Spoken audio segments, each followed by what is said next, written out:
انسان کسی نہ کسی مشکل کا سامنا کر رہا ہوتا ہے، اور پھر اچھے حالات بھی ہوتے ہیں، لیکن ہم سب کو پتہ ہے کہ لائف جو ہے وہ صرف مسلسل اچھے حالات کی ہو نہیں سکتی، نہ کبھی ہوئی ہے نہ کبھی ہو سکتی ہے۔ ہمیں امید ہوتی ہے، اچھے لمحات بھی آتے ہیں، برے بھی آتے ہیں، پھر اچھی بھی آتے ہیں، پھر برے بھی آتے ہیں، اور کبھی کبھی اچھائی برائی کے ساتھ بھی آتی ہے، مکس بھی آتی ہے۔ زندگی اتنی اسٹریٹ فارورڈ نہیں ہے نا، تو پھر اس میں ہم سوچنا شروع کر دیتے ہیں کہ اس میں اللہ تعالیٰ کا کیا عمل دخل ہے، اللہ تعالیٰ ہمیں اگر مشکل حالات آ رہے ہیں تو یہ ہمیں کس بات کی سزا مل رہی ہے۔ تو قرآن نے اس کے بارے میں ایک کبھی کبھار ڈائریکٹ بات کی ہے، کبھی کبھار انڈائریکٹ بات کی ہے، اور دونوں کو سمجھنا چاہیے اچھی طرح۔ سورۃ الکہف میں دو کسانوں کا ذکر ہے۔ باغ کو خیال کرنے والے کو کیا کہتے ہیں؟ مالی۔ دو مالی ہیں، ٹھیک ہے، ایک کسان مالی اور دوسرا بھی کسان مالی ہے، دونوں اس کے پاس ایک کے پاس کھیتی ہے اور باغ ہیں، اور دوسرے کے پاس نہیں ہے اتنا زیادہ نا۔ تو ہاں تو اس کے جو اس کے پاس زیادہ ہے وہ اس کو دوسرے والے کو برا فیل کراتا ہے، اس کو یاد دلاتا ہے کہ اللہ سے میرے پاس تو کافی ہے۔ ڈائریکٹلی نہیں کہتا، باتوں میں، یعنی اس کو احساس دلانے کے لیے، کم طریقہ احساس دلانے کے لیے۔ تو قرآن نے یہ بات کی ہے کہ اللہ تعالیٰ نے اس کی اس بات کی وجہ سے احیط بثمرہ فاصبح یقلب کفیہ علی ما انفق فیہا، کہ اللہ تعالیٰ نے اس کے باغ کا احاطہ کرا لیا گیا، اور پھر اس کے بعد جن چیزوں کی جس چیزوں پہ اس کا اتنا فخر تھا وہ تمام الٹی ہو گئی ہیں۔ درخت اس نے لگائے ہوئے تھے بڑے بڑے، کیونکہ جو کھیتی اس کی تھی وہ بڑی نازک تھی، تو جب تیز ہوا کے اوندھے چلتے تھے تو کھیتی خراب ہو جائے، تو درخت ایسے لگائے تھے بارڈر پہ تاکہ ہوا کے جھونکے وہ روکے، اور جو بہت ایکسپینسو ڈیلیکیٹ قسم کے اس کے جو پودے ہیں وہ برقرار رہیں۔ تو اللہ تعالیٰ نے جب وہ اس پر وہ طوفان لایا تو وہ درخت کھیتی کے اوپر گر گئے،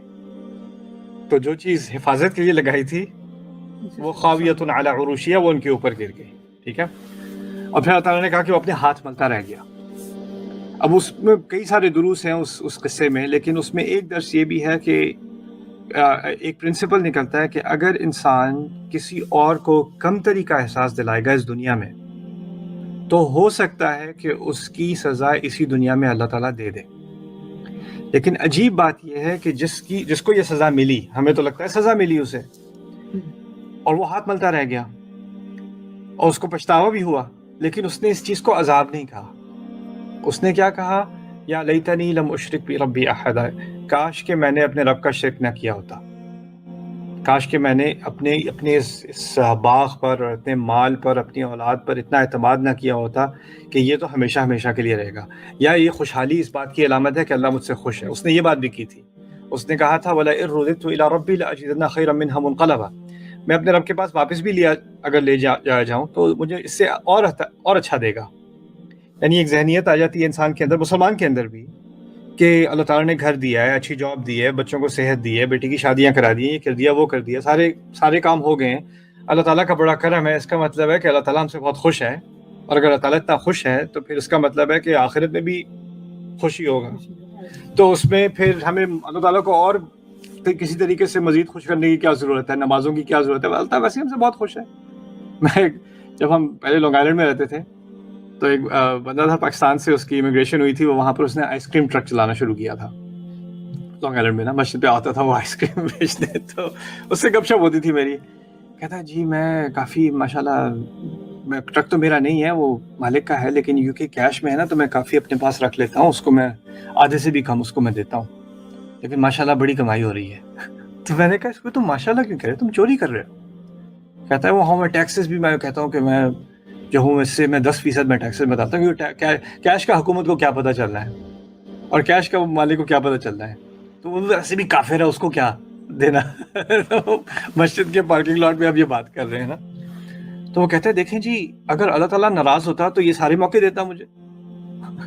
اس کے ذہن میں یہ آئیڈیا تھا، اور یہ آئیڈیا اتنا کامن ہو جاتا ہے لوگوں میں کہ اللہ تعالیٰ نے اس کو پہلے سے ایڈریس کر دیا اس قصے کے ذریعے کہ ہمیں اگر اللہ تعالیٰ نے سہولتیں دی ہیں، اس کا مطلب یہ نہیں ہے کہ وہ ہم سے خوش ہے، ہم جو کرنا چاہیں کریں، اور اگر ہم کسی اور کو کم طریقہ احساس ڈالیں گے یا ہمیں اس بات پر گھمنڈ ہو جائے گا کہ ہمارے پاس یہ کیا چیزیں ہیں، تو پھر ہو سکتا ہے کہ ہمارے اپنے فائدے کے لیے، ہمارا فائدہ کیا ہے کہ ہم اللہ تعالیٰ کے سامنے جب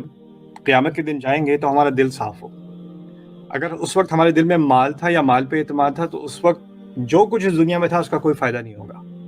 تو ہو سکتا ہے کبھی کبھی اللہ تعالیٰ نقصان دے دے، بہت بڑا نقصان دے دے کہ دل صاف ہو جائے، کیونکہ اصل سرمایہ جو ہمارا ہے وہ ہمارا دل صاف ہونا ہے۔ تو کبھی کبھی جب انسان کا دل میلا ہو جاتا ہے تو قرآن اس بات کی طرف اشارہ کرتا ہے کہ ہو سکتا ہے کہ بڑی مصیبتیں بھی آ جائیں اور میں اور کوئی اور سمجھے کہ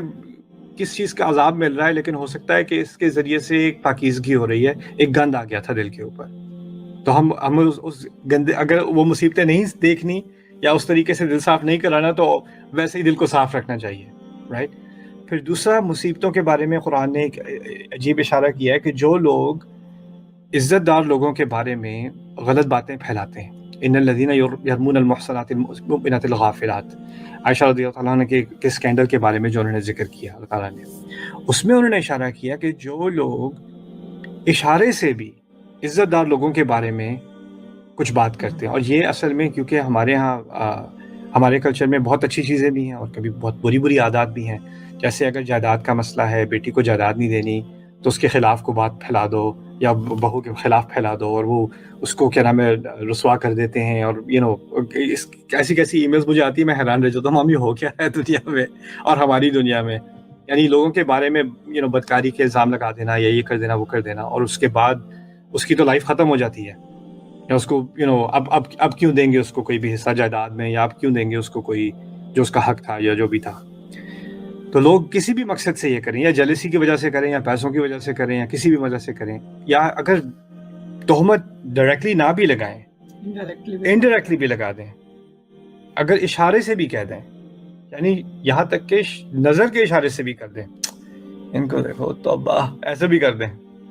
تو اللہ تعالیٰ نے ایسے لوگوں کے بارے میں کہا ہے لعنوا فی الدنیا والآخرہ، دنیا اور آخرت میں دونوں میں لعنت کے مستحق ہیں، ان پر لعنت ہوگی دنیا میں اور آخرت میں۔ کئی سارے گناہ ہیں قرآن میں، چوری کا ذکر ہے، قتل کا ذکر ہے، اور چیزوں کا ذکر ہے، لیکن آپ کو عام طور پر یہ نہیں ملتا کہ اللہ تعالیٰ کہتے ہیں کہ اس کی سزا دنیا اور آخرت دونوں میں دی جائے گی، اور وہ بھی اتنے سخت الفاظ میں کہ لعنوا، کہ ان پر ایسے لوگوں پر لعنت ہو۔ تو کچھ چیزیں ہیں جس سے انسان پر اس دنیا میں بہت مشکل ٹائم آ سکتے ہیں، اس کی اپنی حرکتوں کی وجہ سے، ایسا ہے قرآن میں، اس کا انکار نہیں کیا جا رہا۔